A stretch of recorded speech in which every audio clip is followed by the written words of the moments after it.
Well, good morning, everyone, and thanks for your patience and welcome. For those of you I have not had the pleasure of meeting yet, my name's Dave Deptula, retired Lieutenant General and Dean of the Mitchell Institute for Aerospace Studies and a member of the Ukrainian Freedom Fund Board of Advisors and also your moderator for this panel. So thanks very much for joining us for what is perhaps going to be the most interesting discussion of the day, and that's life in Ukraine, living under constant attack. Now, much of the public conversation about Ukraine, understandably, focuses on military developments, diplomacy, and geopolitics. But this morning, we want to focus on something more immediate and more human. What it means to live day after day under the threat of attack. What it means for families, communities, workplaces, and daily routines, and what resilience looks like when danger becomes a constant part of life. Imagine if 200 cruise missiles hit Boston every night, or DC, or everywhere else in terms of major cities in the United States. That's what's going on in Ukraine today. So this panel is an opportunity to hear directly from people who know that reality firsthand. Our goal is not only to understand the facts of the war, but to better understand the human experience of enduring it. So we're very fortunate to have an outstanding group of panelists with us this morning. And I want to thank each of you for being here today and sharing your experiences. So up first we have retired Colonel Mykhailo Pinkevich, who's a naval aviator, became the Deputy Chief of Staff of the Ukrainian Navy Command, returned to service in 2022, commanded a rifle battalion for 2 years, moved to the Ministry of Defense on the Inspector General staff, and retired again in 2024. Next is Ms. Yana Bilash, the Director of Administration for the Ukrainian Freedom Fund. And in my view, she's a heroine of Ukraine. While millions of people left Ukraine, Yana stayed to care for her family during the most intense battles of the full-scale Russian invasion, while preparing to fight the Russians if they got into the city. That's an example of spirit. Next, we have retired Navy Captain Andrei Rozhenko. He served over 35 years at sea and ashore, including aboard surface warships, Ukrainian Navy headquarters, NATO Supreme Allied Command headquarters in Mons, and Ministry of Defense of Ukraine. And then last but not least, rounding out our group is the Executive Director of the Ukrainian Freedom Fund and former Marine Colonel, Mr. Andy Bain. Andy's been a resident of Kyiv for over 3 decades. So here's how we're gonna proceed. Each panelist is gonna offer some opening remarks so that we can hear in their own words how they see the situation and what they want you all to understand. After all the panelists have spoken, we've left plenty of time to get to really the heart of the matter, and that's what's on your minds, and you'll have an opportunity to ask them whatever questions that you'd like. So with that, Misha, let me hand this over to you, and let's get started.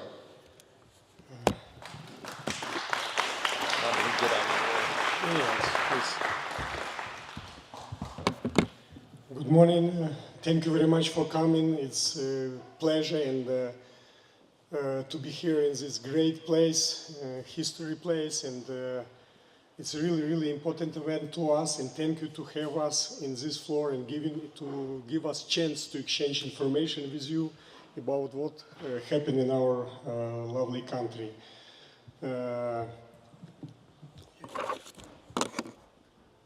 I have started war in early March 2000, 22, like battalion commander.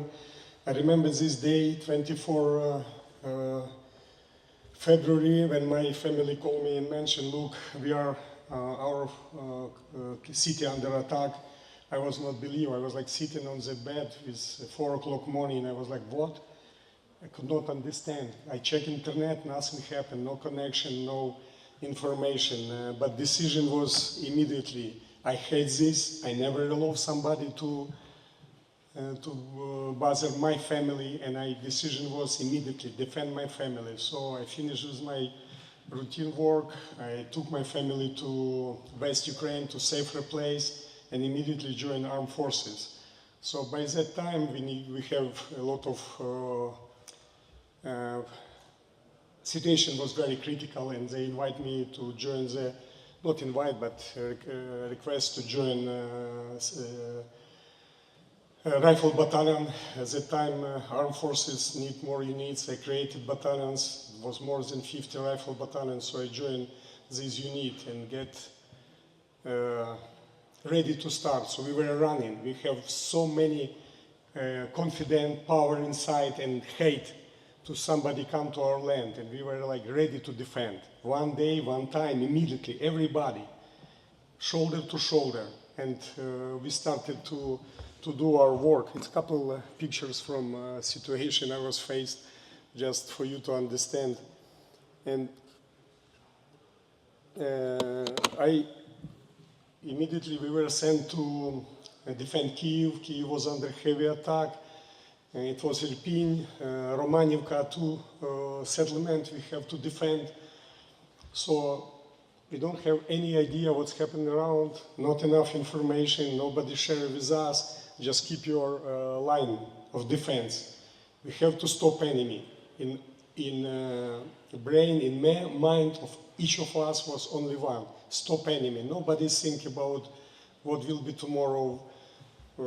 Any threat, any problem you face, you have to stop enemy, and we did it. And it was very, very important. But message was clear: inspiration, motivation, and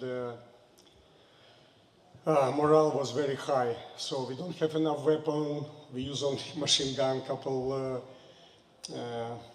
automatic Kalashnikov weapon, I mean like rifles, and later we receive more weapon, more ammunition, but we start to fight.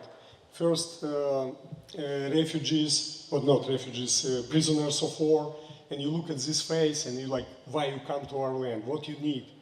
Question always why. War, it's always about why. It was peaceful time, you enjoy life, you spend time with your kids, with granddaughter, you run, you enjoy, you wanted to just to be in peaceful situation, but war come. We did not expect it, we know, but it was happening. It's a very big problem for all of us, and life significantly changed for these 4 years. To us, to our families, to each cities, to each either foreigners, they live in Ukraine right now. So we started in Irpin. You see this picture. I make this picture myself, so I just collected to understand for you. So situation was critical. We stopped enemy. It was heavy fight, heavy shelling.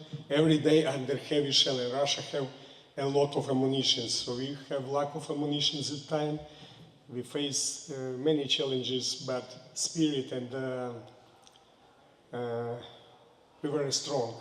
We know we will defend our country. We will never allow somebody come, and we stop enemy, stop them, and we feel this, you know, like after a couple weeks of fight, we feel mutual trust between us. Shoulder to shoulder, we didn't sleep. We know that we are doing what we have to do in defense. So you can see what was happening. People left Irpin, it's north, bridge was destroyed. A lot of people ran, military helped them. During daytime, it was not possible to evacuate people from this area, only during night time. And one time I was walking, our position was this side right, and we defend small town Romanivka, and one time I was driving because we have couple position in front, and I was running by car and stop, and I see like 5 kids sitting. They cover them with warm clothes, and parents were like no face. They were disappointed. They were afraid what will be next. Kids were smiling. They do not understand what happened around, what really happened around.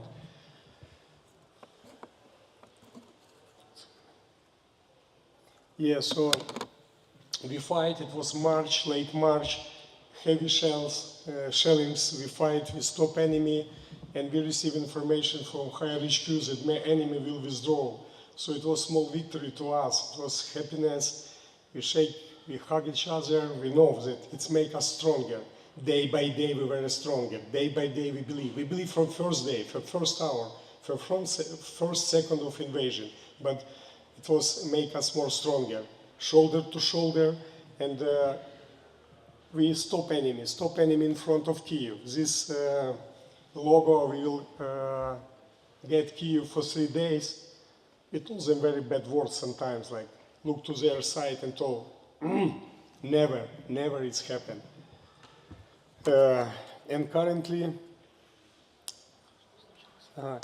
And currently, what's this situation currently? We have front line, we're fighting for both sides. One side is front line. Front line more than 1,000 kilometers, 1,200 approximately. We don't have enough people. We sometimes don't have enough ammunition, weapon system, especially air defense system to defend our city, but we are fighting. Not only in the front line, but also in rear, in cities where civilian people live. Everybody under threat, under common threat, routinely, every day. Why? Because it's war. And the situation is critical, but situation is under control. We understand people accustomed to this war, accustomed. Kids, I was in Chernigiv, visiting Chernigiv, it's northeast of Ukraine, and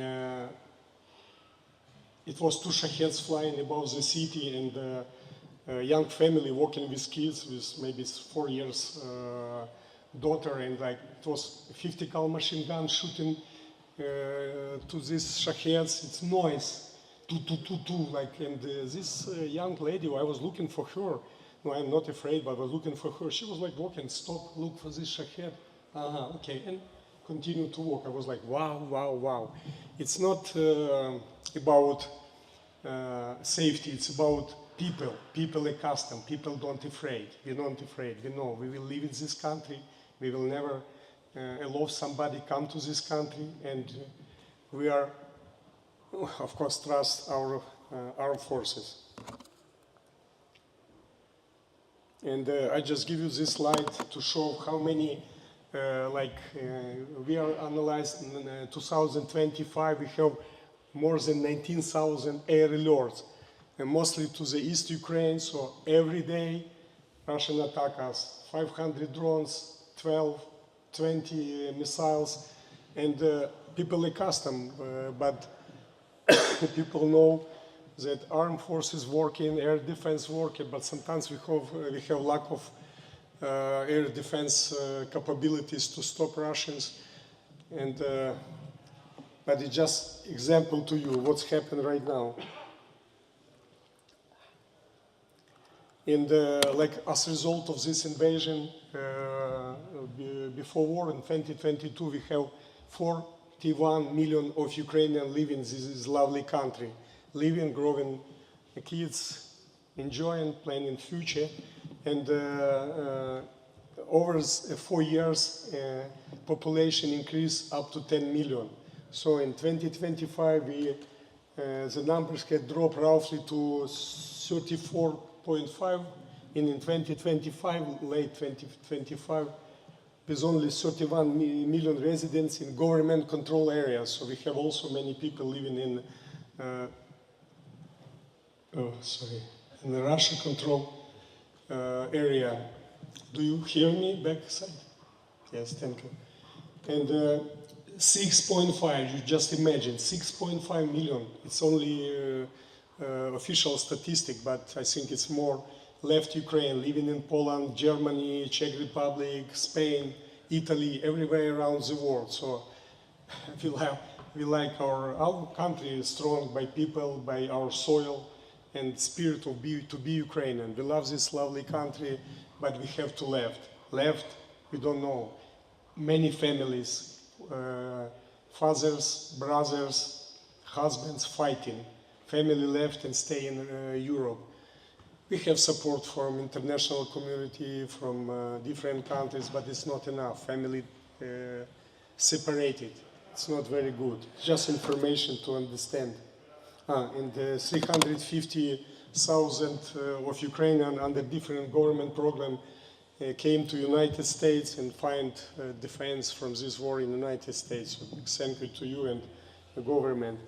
Life under constant attack. What does it mean for us? What does it mean for us, for our people? It's only one day roads of Shaheds missiles that attack Ukraine. Mostly they attack civilian critical infrastructure, sometimes civilian infrastructure, electrical power station, heating plants, so everything that can help us to survive. This winter was critical winter to us. It was up to 30 degrees, a lot of snow. We're accustomed to this, but this first winter was very tough. And in January, they destroyed electrical facility, so we suffer, we not have electricity. And in February, in area I live in Kyiv, the power plant heating system was destroyed completely. So commissions that was analyzed what was happened, mentioned it. We cannot restore it, we cannot rebuild it.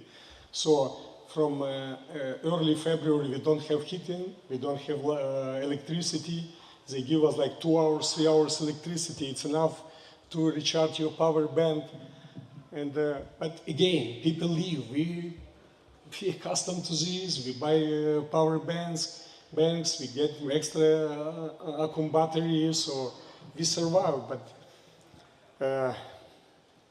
we're strong. We believe in our armed forces. We love our country, and we want to stay and live in our country. This slide shows you like attack for critical infrastructure completely destroyed. It's a real picture from February 2026. So Europe helped us with extra spare parts resources, so we restore everything. But in March, end of the March 2026, we again receive electricity, so right now we have sometimes they cut off electricity to civilian people. Military always supported with everything what they need. And life in Kyiv is full of stress, full of unpredictable situation. Why? Because they attack Kyiv very often, like the most attacked cities, East Ukraine, Kharkiv, Chernihiv, Sumy, and Kyiv as well. And only one safe place we have is underground. Yes, it's a metro station underground. So people live, pets, families, kids, reading, playing, jumping into this safe place. And just to finish, I would like to say, so Ukraine, life is going on. Ukraine continue to fight for free and democratic future. We are all time under attack. 4 years of war, just imagine this. And the family live, we know that it is our country, we will defend it, we will never allow enemy to come. This concludes my short presentation. Thank you very much for your attention. I expect questions and will be happy to answer.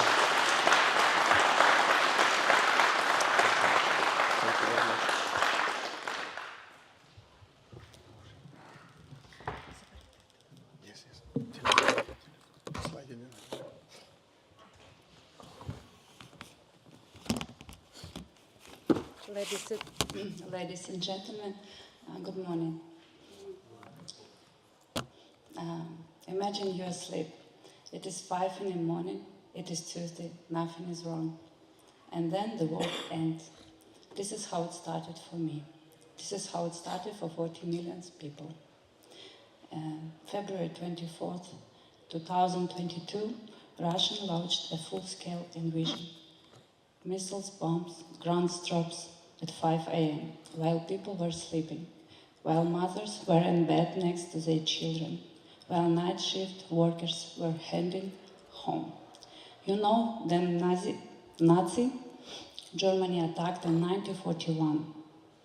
In 4 in the morning, same cruelty, 80 years ago. My name is Yana. I was in Kyiv that morning, and I want to tell you what happened next. Not in political version, and the human one. I didn't evacuate it, I stayed.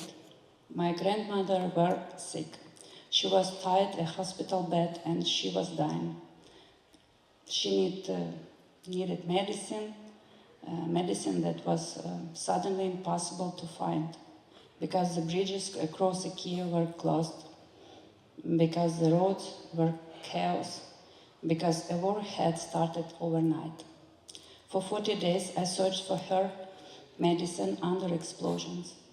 I found ways, I stayed by her side. And then 40 days after the war began, she died. And those same weeks, families were fleeing the city by car, trying to reach safety, and some of them were shot on the road, deliberately. Parents with children in the back seats, and Russian soldiers fired at them. That's happened, that's documented. You didn't know if your city will fall. You didn't know if there would be tanks on your street by morning. You didn't know if your country would exist in a week. In April, I joined to UFF. I needed to turn the fair and something useful. Over the months that then followed, Ukraine started to push back. The Kyiv region was liberated first. The explosions moved far away, but they did stop. They just started falling on someone else. My godchildren spent 3 months hiding in a basement in the Chernihiv region. Children, no light, cold, damp. They came out with chronic lung problem they still carry today. Then Ukrainian liberated Kharkiv, Mykolaiv, then Kherson in the south of October 2022. Every liberation was a moment of joy. Ukrainians were crying in the streets, sending voice messages to each other in midnight. But every liberation had a price. My friends had volunteered for the military at the start of the war, and one by one I started getting the news that some of them were gone. This is what freedom cost. In June 2023, Russians blew up the Kakhovka dump in the Kherson region. An entire region flooded within hours. Villages disappeared. Elder people who could move trapped. Animals, homes, lives gone. Our UFF team went in. I remember loading the vehicles. I remember the roads half underway. Debris everywhere. I remember the faces of people we pulled out. An old woman who hadn't eaten in 2 days, and men who had everything, and men who had lost everything except his dog. We evacuated more than 470 people. We delivered tons of food and clean water. But I also remember what you don't see on the photos. Tires blow out and on flooded roads. FPV drones hunting our vehicles. The phone call telling us we had lost one of our own, a person who came to help others and didn't come home. Now it's 2026, the 5th year. Let me tell you what a normal night looks like for me. I fell asleep knowing there will probably an attack. At 2 a.m. I woke up not from my phone alarm, but from an explosion near my windows. I checked my phone. The air raid alert was announced a minute ago. A minute ago. If that rocket had been aimed in my building, I would have died in my bed. I would not have reached the shelter in time. The electricity goes out. 170 people in my part of Kyiv lose power at the same moment. Another rocket flies over my roof toward the power station. Explosion, shock wave. I run to the hallway and press myself against the wall. Then the drones come. Shahed drones, dozens of them. You can hear the engine almost like a lawnmower. You hear the shot, then down nearby. Car alarms started screaming. Debris fall on the rooftop around me. A fire started in a building 2 streets away. By morning, no water, no heat, no electricity. I get dressed, I go to the UFF office. I sit down and do my work. Helmets, body armor, responding to requests from military units on the front. And in a strange way, that work keeps me going, because I'm surrounded by people who believe in the same things I do. Then evening, my parents call. My brother Denis has been drafted. I go home to a cold, dark apartment. I go to sleep early because I know that at 2 a.m. it started again. This is one night, my night, multiplied by 28 million. This is number of Ukrainians still inside the country. Each of them has a version of this story. I want to say something about what this war has become. In the beginning, the world watched the front line, battles, territory maps. But Russian understood something. You don't have to win on the battlefield if you can break people at home. So it shifted. It started hitting power station, water system, hitting infrastructure in winter, in cities full of civilians. Women and children killed in their apartment in the night. Not by accident, by purpose. My grandmother survived World War II. She lived through occupation, through hunger, through loss. And she spent the rest of her life saying one thing, guard peace. It is very fragile. I used to hear those words as something old people said, but now I understand exactly what she meant. She had felt in her body the moment when everything normal disappeared overnight, and she never fully stopped being afraid it could happen again.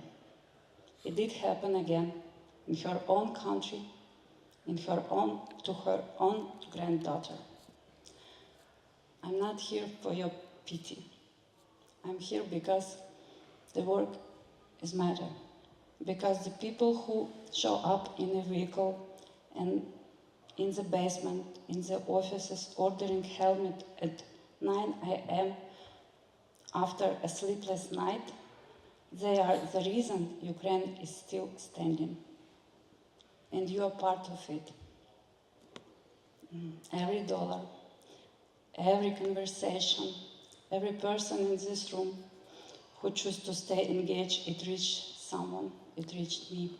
it reached that 570 people were pulled out of the flood.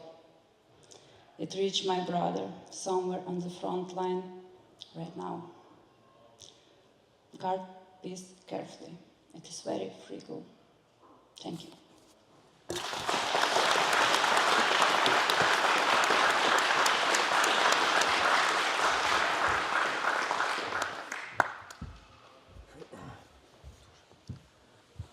Yeah, good morning, people. So I will not scare you, actually, because I like life in Ukraine now, with very few exceptions. But in general, it's okay. Even war going on already 5th year.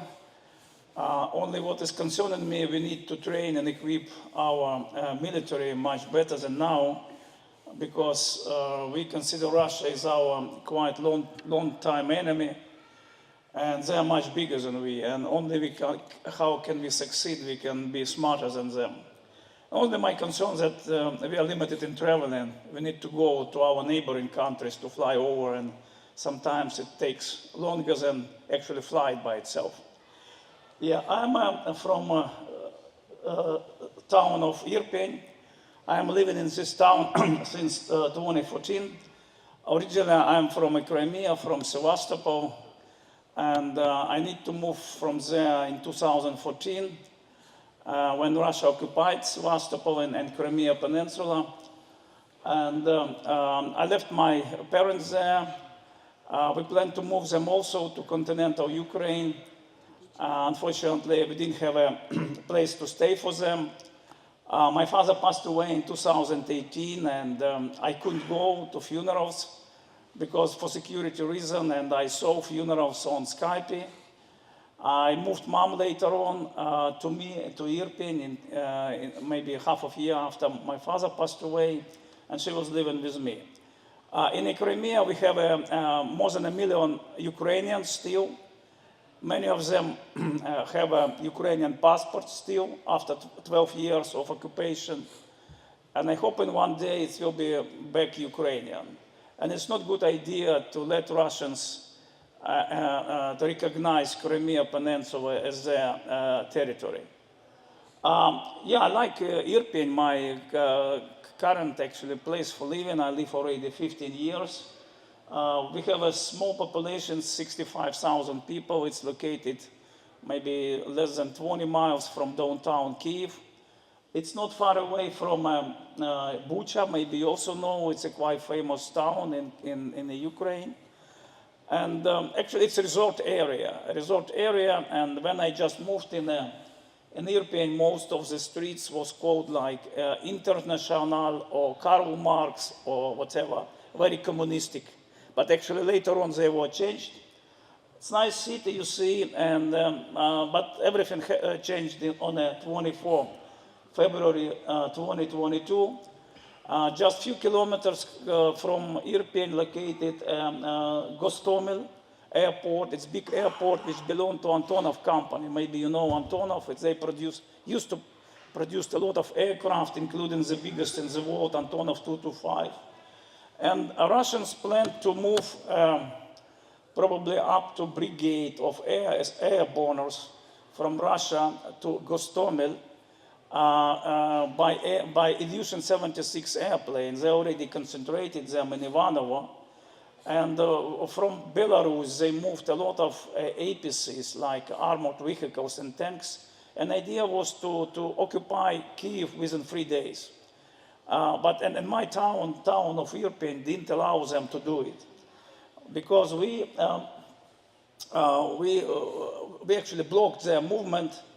They stayed for 1 month. They occupied 30% of Irpin, and in 1 month they were pushed back.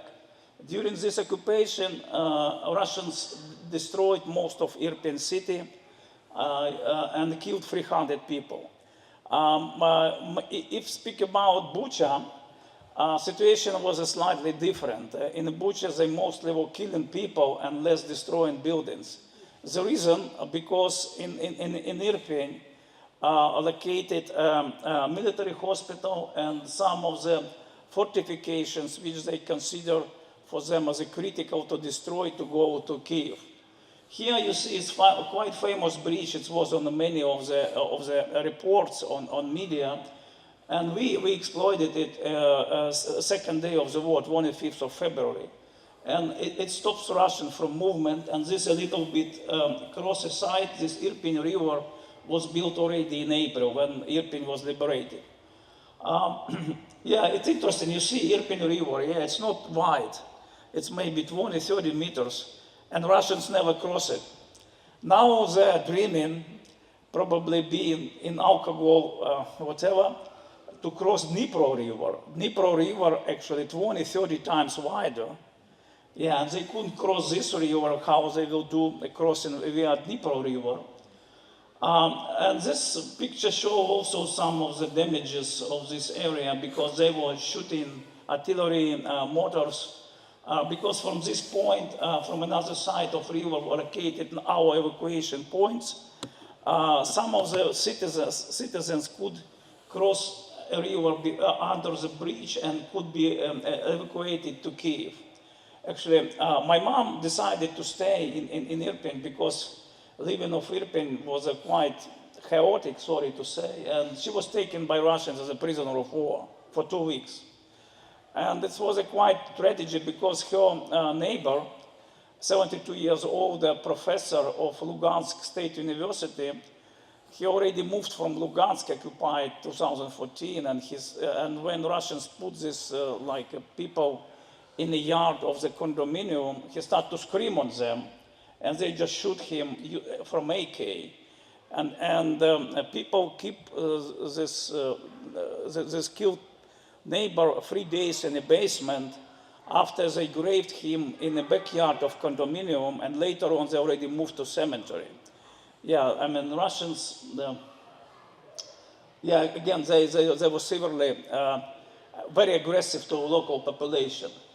Yeah, and here you see this is how it looks like. It's within maybe 500 feet from my house. They just put a lot of this APCs for the air assault troops, airborne troops.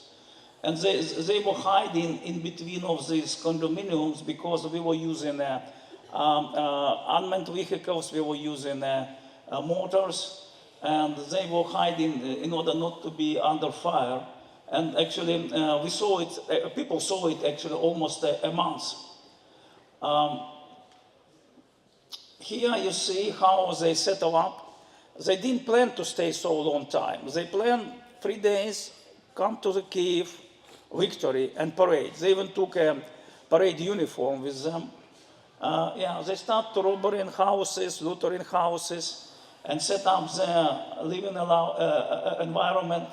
They were loitering houses of private citizens. They came to my house, and actually they took all of the alcohol. I have a collection of 45 bottles of wine, some good cognac.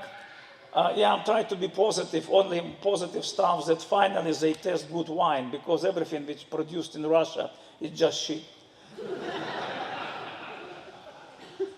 Yeah, this is see some good episode. Maybe it's area for the museum to go, but it's still these tanks located not far away from Irpin. They try to get around and actually attack Kyiv, and we actually destroy it. And still, this is still situation at real time. People sometimes making stop, look on this. Some of them taking spare parts, but now not much left already, unfortunately, for museum. Yeah, but it's still some reminding from maybe later on we will restore it as a stuff. This is you see, for me it was very interesting because when I come back, it was mid of April, because Irpin was liberated end of March, and 2 weeks it was closed. It was cleaned from whatever explosives, and NBC, this big American media, come and call me, okay, Andrei, can we speak with you? I would like to know what is your opinion. I said, yeah, come. And this period of time, 2 sappers, 2 engineers was inspecting my house for explosives. And they say, oh, guys, can we make a video? This guy said, okay, yes, of course, but be aware, if we hear this very specific knock, like it means it's grenade or whatever, we have 4 seconds. and we are not sure that you will be able to escape. And these guys immediately disappeared, but however they did this report, it's still available. Yeah, and this is a picture from this report. You see, it's a lot of damages, and this area close to hospitals. They try to reach hospital, they did a lot of damages to this hospital. And in fact, Ukrainian Freedom Fund, after help to the hospital with help of American citizens to restore partially, we provided for them windows and diesel generator for the surgery room. Yeah, and now this area already completely restored. No, not any ruins, or almost completely restored. Yeah, this is my private actually example. This is building where my mom used to live. She passed away last year, and this is April 22. You see, Russians destroyed most of these such buildings, like 5 levels. They were thinking that snipers on a roof, and they were shooting, but it's badly damaging the whole building because all water supply, electricity just destroyed. And this now, it's last week. My wife sent me this picture. You see, it's already very different. Yeah, and it's happened because of actually, people collected money, and we get some help from our partners from different embassies who also gave some funds, and we could restore this building. This is how it looks from another direction, and this is my window over here and over here, second floor. Yeah, you see some kind of difference. Yeah, this is another vision. Oh, this is interesting because I don't know why they're using this APC for air assault I showed you before, just to shoot on this wall, and it was badly damaged. Now it's already restored, looks like now. And it's another, it's how it looks from entrance. This is my place here, and it's here. Also was damaged, and you see no roof at all. Yeah. And it took actually probably a year to fix it, and complete fix actually took 2 years. It's also quite famous mall, we call it giraffe like animal, you know, because it looks like a little but like giraffe. We like it, but unfortunately it was place when we stopped Russians moving from Bucha in order to go to the Kyiv, and they damaged significantly this area, but it's also last week. It looks okay, life is going on. And also I would like to say that last month we opened McDonald's in Irpin, and good news that it's twice cheaper than in America. And all of you invited to visit, and quality of food good. Yeah, and it's very popular in Ukraine, particularly for the children. And in fact, McDonald's, they're very taking care on air alerts. If air alerts, they immediately close restaurant and ask people to leave. You see, the biggest challenge now for people, air alerts from Russia. This is why we are very thankful to the US people providing us air defense system. Because some of the missiles can be shut down only by a Patriot system, not any other. And you see, this is the biggest attacks on the Ukraine, and this is how many in total were these Shahids, these kamikaze drones and missiles. And here you see in the black how many Shahids was shut down, and how many missiles was shut down. It's in total, black, it's the total number, and red is how many shut down was. Now we destroy something like 90% of targets, but it's still quite a bit of damage. Can you imagine if it was 100% to reach a target? We probably would be destroyed completely. And this winter, like my colleagues told, was quite hard. Since mid of January to end of February, we normally had electricity maybe from nothing per day to maybe 6 hours. It's a bit challenging, and only how we could survive. You have this tiny little stuff, it's EcoFlow, you can charge it, and you can live with it. At least I can live with this 2 kilowatt stuff maybe 10 hours. It's a gas heater, it's a refrigerator, and some lights. And if you would like to have some piece of luxury, you even can turn on television, but not for a long time. Yeah, but it was quite okay, actually. If you are completely out of electricity, you go to gas station and charge it. Yeah, but normally, yeah, they provide electricity to charge it, yeah, I only twice went to gas station.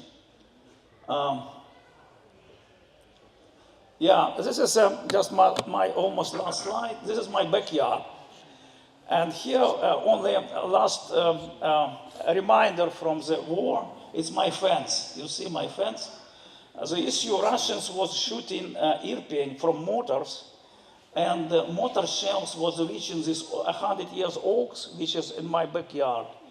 And this is consequence of that. I plan to replace my fence, but my friend said, okay, just keep it as a just whatever, just for exotic. And I said, okay, good, put some flowers.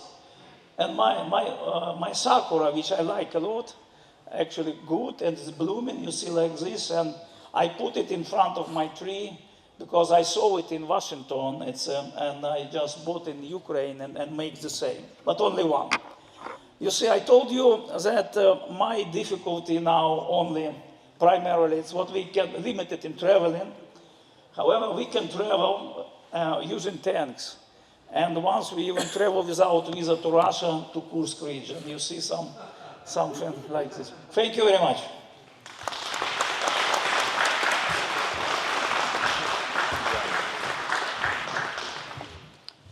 Good morning.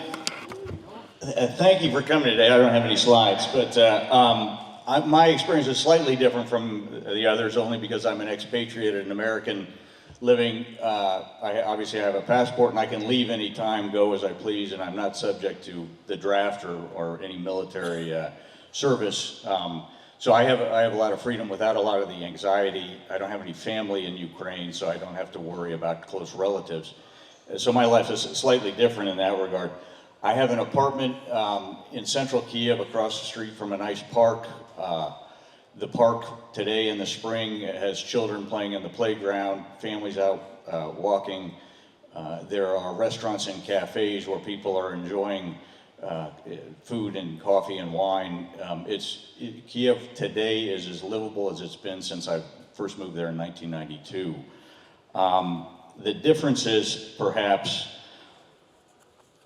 statistically, Kyiv is safer, I would guess, than any of the major American city. You don't have crime, you don't have a lot of the things that Americans are subject to. You do have the risk of being killed by a Russian rocket, but by and large, you're safer in Kyiv than you would be in any major metropolitan area in the United States. I would say, you know, they've stressed it. In January and February, temperatures got down to minus 10 degrees Fahrenheit, and electricity was off. The Russians were hitting the utility plants, and then it was miserable. I found it miserable, but for people who are elderly, like Yana's grandmother, or infirm in high rises, you can't get down to an air raid shelter, and a lot of elderly died of exposure. The company I own, separate from UFF, it's a media operation. I have 170 employees. In 1 week alone, 3 of our employees had parents die from the cold because they literally could not survive without the heat in that level of temperature. And even then, in fact, like everything, at the end of winter, I finally got a generator in my apartment so that I do have electricity like Andre. Then on the street, you'd see when the electricity was out, which in some areas was out half the day, in other areas was out weeks on end, but you'd see generators outside every restaurant or shop so that they could have electricity to operate. The one thing I think I've noticed, having grown up in the United States and understood what major European wars look like from movies, I found, you know, when you're watching a movie, there's always background music to tell you should be afraid at a certain point or something's going to happen. In war, there is no background music, so things just happen suddenly.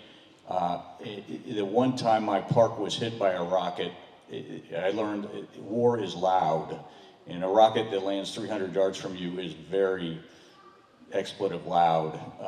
And I had a couple of friends whose apartments were destroyed on the other side of the park, but that has only happened once. Now, when the rockets go at night, I don't get up, I just roll over. I'm not, statistically, the chances of my apartment being hit by a rocket are so insignificant, I don't even worry about it. I also don't live near a strategic target, but you can tell, you know, from the volume of the rocket hitting, how far away they are, and usually they're miles away at hitting something else. And like Andre pointed out, most of the rockets are being shot down.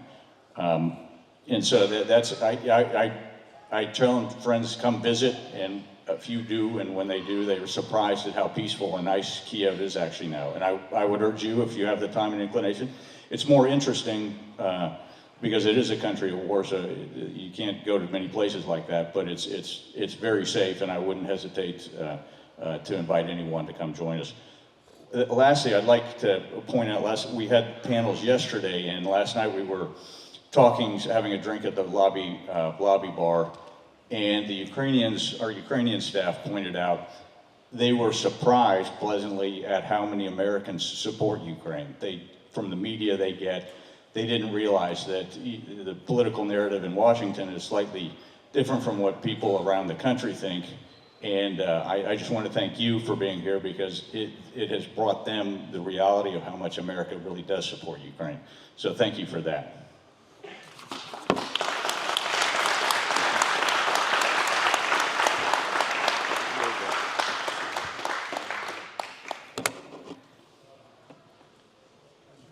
Our moderator's coming back.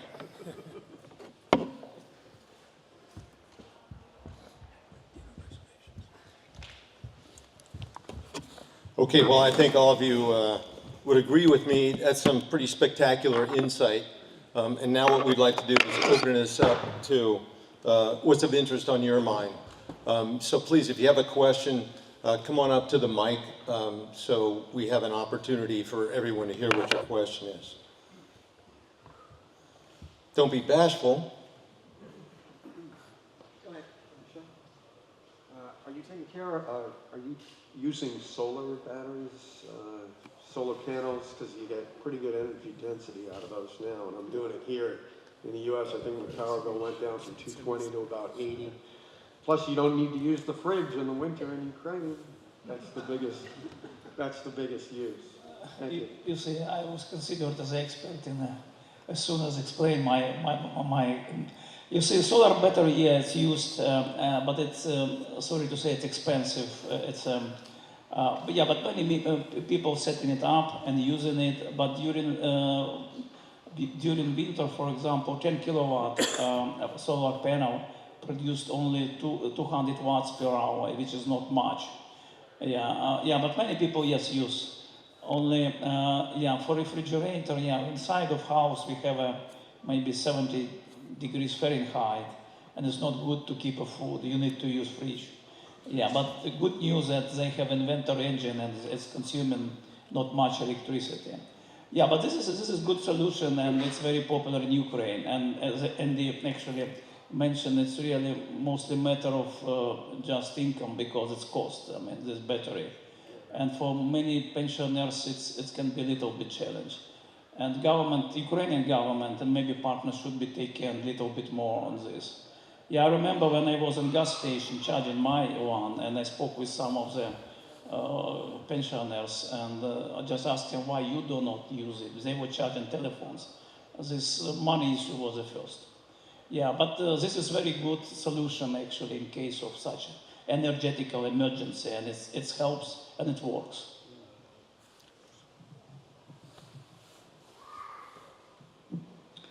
Thank you very much for coming such a long way to present to us today. Apologies, but I have a very wide open question, but interested in your thoughts about what the end of the war or settlement might look like, and when that might potentially happen. I know it's a very wide open question, but interested to hear what you have to say. I'm sorry you weren't here for yesterday's panel, and I'll just cut to the chase. Admiral Montgomery was here, and he said 3 years. And it'll happen when the next president comes in and forces the Russians to the table.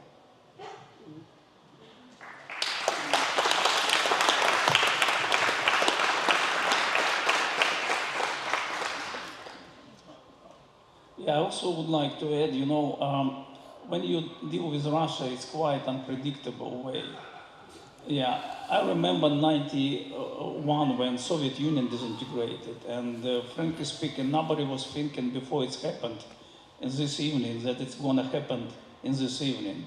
Next morning when USSR disintegrated, nobody was crying, and this was already a fact. The same can happen with Russia. It's unpredictable stuff. They're running war on us, but I think that they don't understand why they are doing. They're doing because they're forced to do, and some of them making money out of that. And the factor of black swan can be present, and it can be quite quick. However, all these calculations saying that they continue this aggression among 1,200 kilometers front line, and they have 700,000 people on territory of Ukraine currently. Yeah, it's quite a lot. Yeah. Just add, we intensively working with battalion commander, brigade HQs, so people on the front line, they exhausted, they tired of war, but they confident and strong. So we will continue to defend our country. And for us, war, we are already win this war inside us.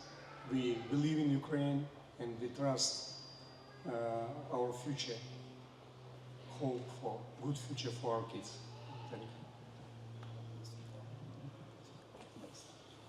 Good morning. I was just asking what materials or goods are hard to get. Like in World War II, there was rations for American citizens, and I was just wondering how that was impacting you.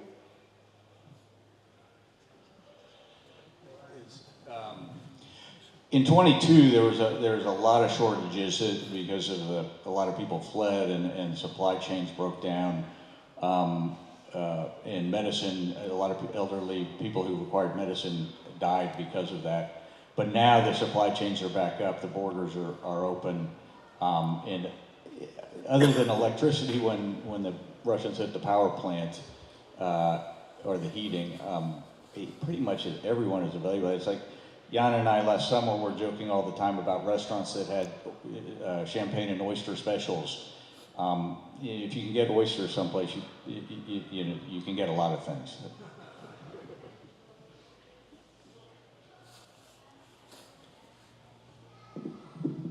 Thank you for sharing your stories and your courage. My name is Devereaux. My question specifically is around, I hear about the power struggles, and in my industry and innovation, we say necessity is the mother of invention. So the power budget of Ukraine is changing daily. So my question is, either at the government or military level, exploring capacitive storage, sand batteries, graviticity, beta voltaics, distributed energy resources that connect to virtual power plants to build resiliency. Sorry, this is a technical question. I'm in the industry. Yeah, actually, a company called Tetra Tech has a large contract from the U.S. government to do a lot of that. And the resiliency of the power is a lot, I think, thanks to the United States and support we've given. But they have fixed it. In fact, in the last couple of months, the power hasn't been an issue. So somebody's doing something. We're not heavily involved in that, but there's a lot of advances in that regard. Fantastic, thank you. I'm also thinking for drones, like solid-state batteries and beta voltaics, things that can last for 20 years on one charge. But thanks for answering my question. Hi, I just wanted to thank you all for your bravery and to come here and share your stories. I have seen and read about just like the awful and horrific war crimes that Russia has been committing across Ukraine, and it just makes me so disgusted to see that. And I've been trying to raise awareness online for the Ukraine war and how to help Ukraine and just everything that's been going on. But I was wondering, like, is there anywhere that I could like donate to, or like things that I can do so that I can help Ukraine more than just like talking about it, because I really want to help, and I think that it's, you know, something very important, especially after hearing like what all of you have been through. So thank you.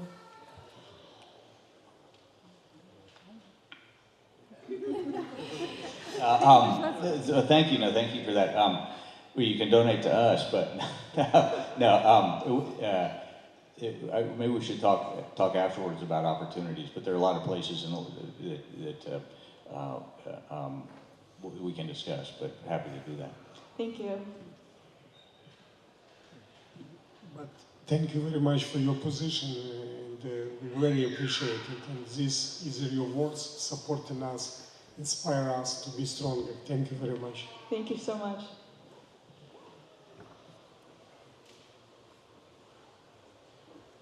Hello, I just want to thank you guys again.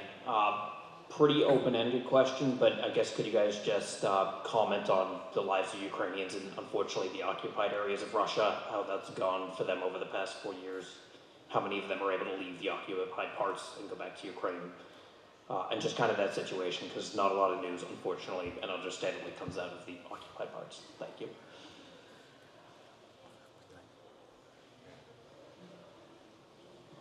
In the occupied territories, to the degree I'm familiar with it, a lot of the citizens that have remained there, a lot were able to escape by going back through Russia and then out through the Baltics or somehow.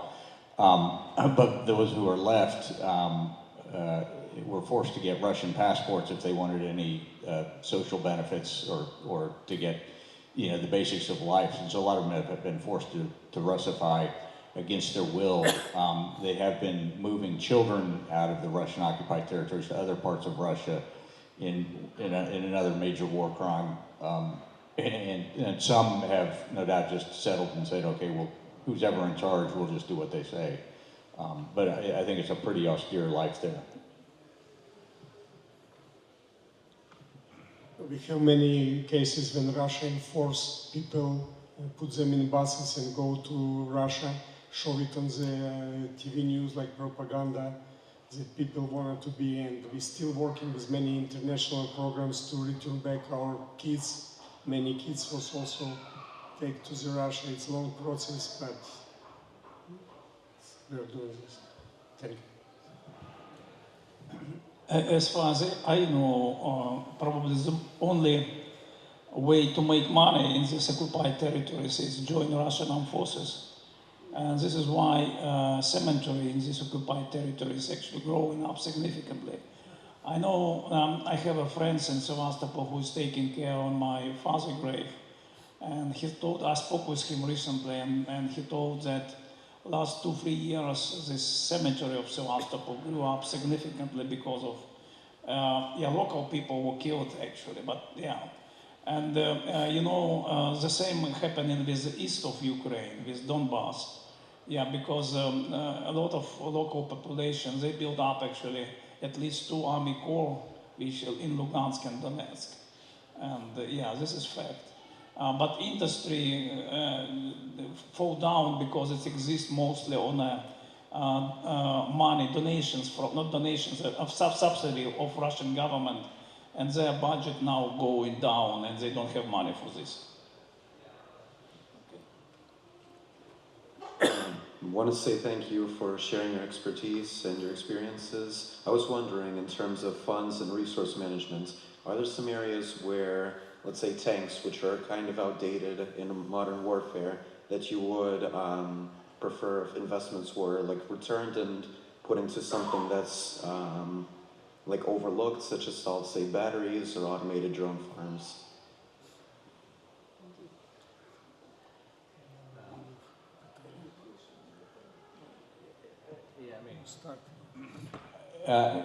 I guess off the cuff, I'm not ready to do a resource allocation breakdown. Our fund, 3 years ago, we did an analysis of the capabilities gap within the Ukrainian defense structure, And we identified their training and education is non-existent or Soviet. And so we've allocated nearly all our funds to training and education of military leaders, and found a separate study that someone did show that the units that have been educated and taught leaders how to lead military units have seen a reduction of more than 30% in casualties when they go back into the line, plus a significant increase in combat effectiveness. And so we find education is the best investment. Our calculation, very conservative, is that every $242 we spend on education saves one Ukrainian life. And so there are a lot of people doing a lot of good things for Ukraine, but I don't think there's any metric that is that cost effective at helping Ukraine both save lives and win the war. So that's the one resource allocation we have made. And we go a little bit further on. We would like Ukraine to build its organic capability to teach people in Western way. If we have more money, we will realize it by placement of experienced American veterans to Ukrainian military facility, academies, colleges, to teach Ukrainian teachers how to run war in smarter ways than Russians. Thank you very much. Thank you for sharing your experiences. The thing that I've been wondering about is that I know that the Russian leader, Vladimir Putin, he started this war to get Ukraine, and a lot of Russians have died since the beginning of the war. You talked about what it would mean to end the war. What do you think would really make Putin end the war? Because if he ends it now, he has given nothing to the Russian people, so what would really make him end the war, in your eyes? You know, problem that Russia gains this capability to run this war. I remember '95, I was serving in Sevastopol. I was the executive officer of the frigate, Ukrainian frigate, and close to me was Russian ships. And they, for this period of time, they spend 1 to 3 days per year at sea. It's just very, very little. And their budget was $5 billion for whole Russian armed forces. Now their budget became $150 billion. And with this money, they can run a war. They can keep 700,000 military in territory of neighbor, and continue this stuff.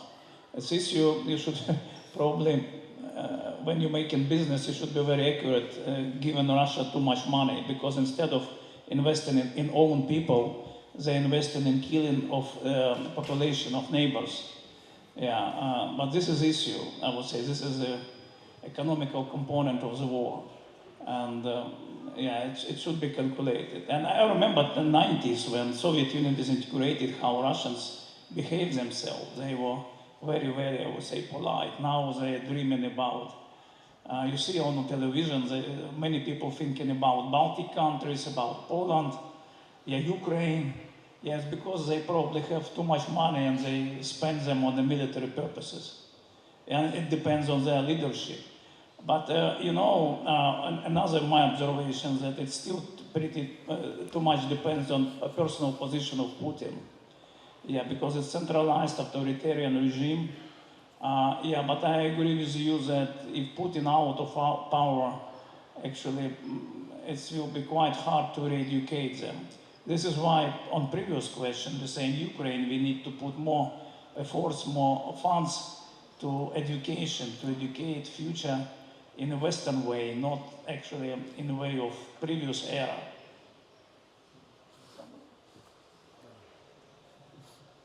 Hi, thank you so much for coming and sharing your stories. I've been a big supporter of Ukraine since the start of the war, and I want to especially thank you for explaining how life is in Kyiv today too, because I actually went in July of 2023 to bring some medical supplies, much to my husband's frustration, and I've been dying to go back ever since. So hearing that I don't know if it changed his mind at all, but my question to you guys, though, is one of the concerns towards the beginning into the middle of the war was the use of nuclear weapons by Russia, right? Tactical nukes, most likely. Is there still that concern in Ukraine of Russia going that way with things, or do you think that's less of a concern going forward? Because I feel like that's part of why the United States government has been so nervous to do more, but again, appeasement never works. Well, you should be looking at the moderator because he wasn't introduced, but he's the foremost air power authority and thought leader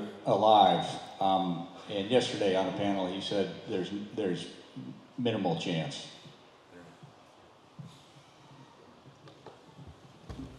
Well, first, your analysis is accurate. Both President Biden and President Trump have been deterred by Putin's rhetoric.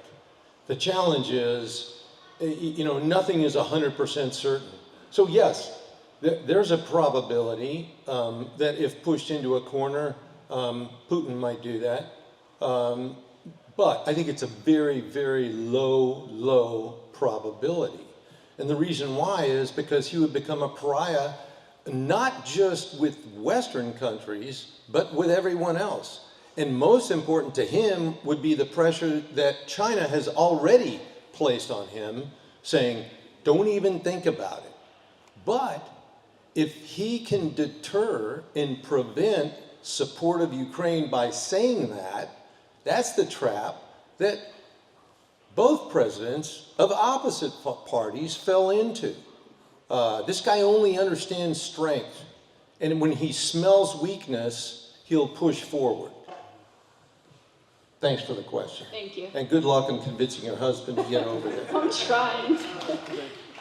And thank you very much for your T-shirt. It's one of the most famous T-shirts in 2022, so thank you.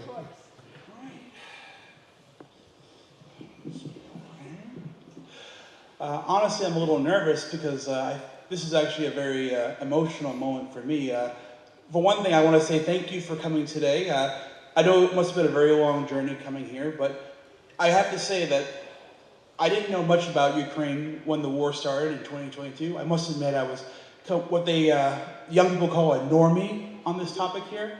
But ever since then, I've read a lot about the Ukrainian culture and people, and I've actually made quite a few Ukrainian friends myself.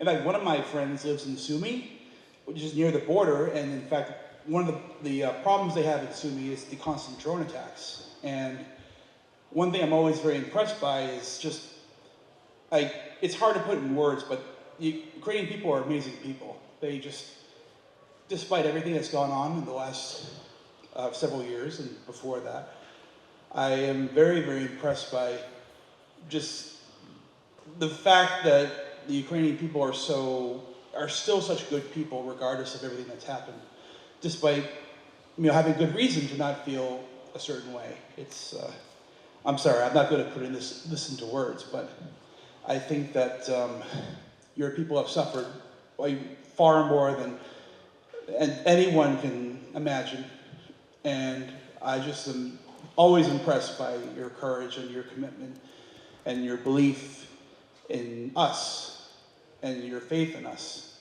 And I'm very, very I wish I could say it better. I'm not much of a speaker, honestly, but I'm very, very impressed. And the friends I have in Ukraine, like in Sumy and Rivne and Kyiv and all elsewhere that I've made, and despite all the difficulties that they've had, and I'm not going to name names, of course, but I will say that there's been some challenges in the relationship, and despite all that, they've never been angry at me for being an American for that.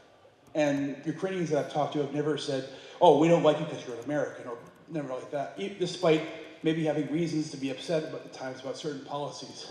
And I can't put into words how grateful I am for your courage in fighting for our freedom. I really am. I don't even have a question. I just wanted to say that. I think that's very important that you understand that a lot of us do care. It's not just some place on a headline. That's just another conflict, or as they say, just another thing that goes on out there. I think that it really does affect us. In fact, it helped me find my way back to, I have to admit, I'm going to get some sneers about this, but I'm a bit of a neoconservative, and it helped me find my way back to my Reagan values again.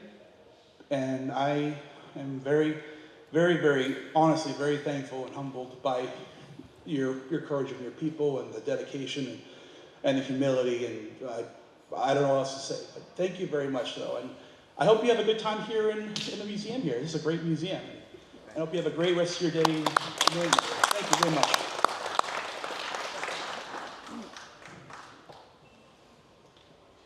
Thank you all for your time, your experiences, and your stories.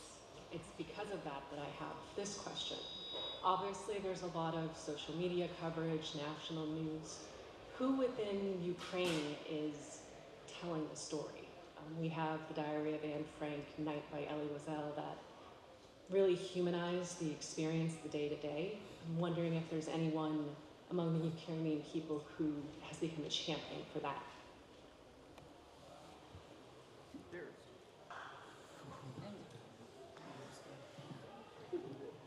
There have been some movies made in the last couple of years in the Ukrainian, so you have to look for them. But there's one that came out a couple of months ago about the early days in Irpin and Bucha, and a young man who was shuttling people out through the lines because he had a Kazakh passport. There are, and I can't remember the names of the people, I'm sorry, but they're being put in Ukraine, and it would be nice if Steven Spielberg decided to make a movie about Ukraine and did a very good job of storytelling, but right now, you can find movies, but I can't point to one person. I don't think there is, but hopefully there will be.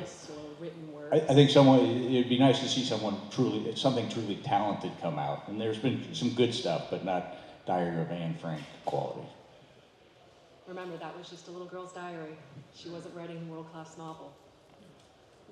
I encourage that, so perhaps. Yeah, no. Thank you for your time.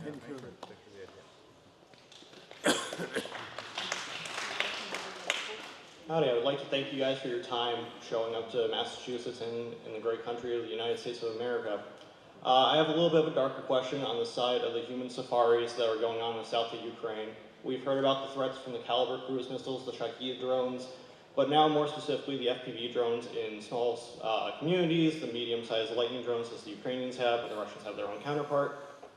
My question is, we know about the fishing nets over the main MSRs near the zero line. We know about some defensive infrastructure.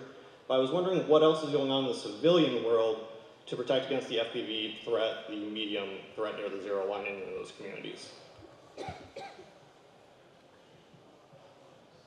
You see, look, FPV has a limited range. Yeah, it's a first. Secondly, in areas close to the front line, like in east of Ukraine, we visited this area a few weeks ago, like Sloviansk, Kramatorsk, primarily meaning how to protect logistic routes like roads. It's anti-drone nets.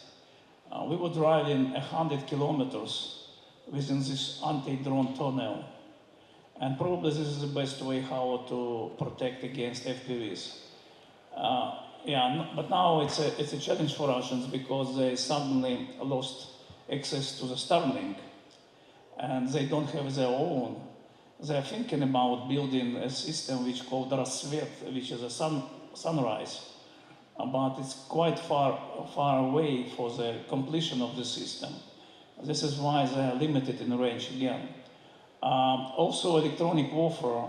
We have in our team guy who is actually developing one of the projects. Electronic warfare can jam, intercept these drones. Yeah, and probably this is, and also we found quite effective these mobile fire teams.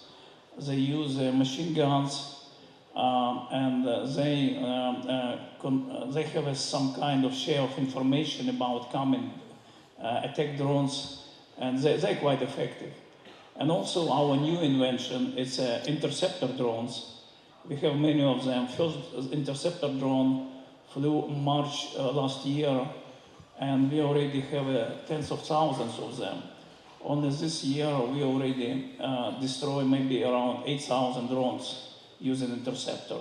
But I believe all this in complex give us opportunity. And also another one, we have already complete picture of what is going on around frontline.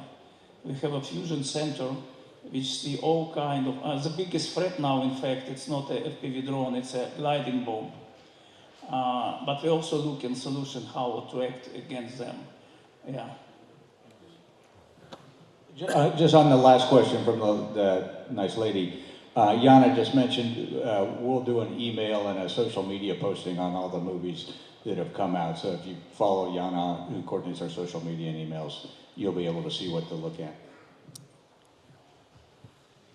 It's a very good question, thank you. So frontline right now completely changed. We have a drone engagement zone that up to 30 kilometers from both sides. Any movement is prohibited. Why? Because you died immediately. Drone flying, drone looking, drone searching, drones destroying everything.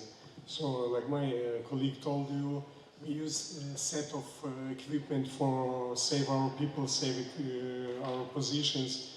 First of all, nets, positions by artillery covered by nets, EW very effective, and interceptor drones. Yeah, it's new and it's in a stage of development, but very, very effective. So today we will have another panel about frontline, so possibly there will be more questions, more answers for you. Thank you. Thank you very much for your time. Yeah, I was just going to add that. Stick around for the next panel at 1300. It'll address your question. Okay, last question. Thank you very much for coming out here. My question is, how much does Ukraine, or do you worry that the longer this drags out, the more the world will forget, per se, you know, in this day and age of quick and 10-second sound bites, that people will forget or, you know, not become as worried the longer that this war drags out? Because obviously, you know, I'm in full support of Ukraine and its right to its sovereign nation, but I worry that the rest of the world, you know, will forget the longer it goes on.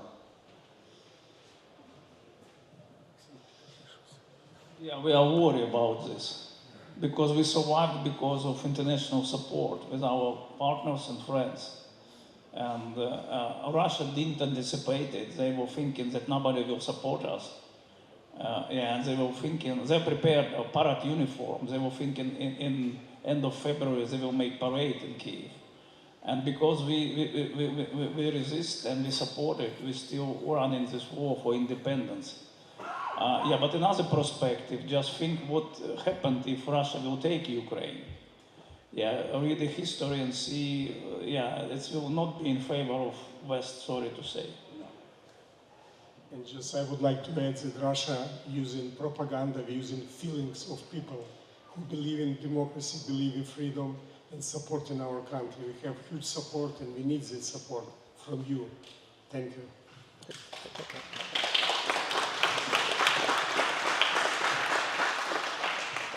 Okay, well, as we close, I'd like to offer that discussions like this matter because what they do is remind us that behind every headline are human lives, daily choices, and extraordinary resilience. So please join me in thanking our panelists for sharing these experiences with such honesty and integrity, and thank you all for joining us today.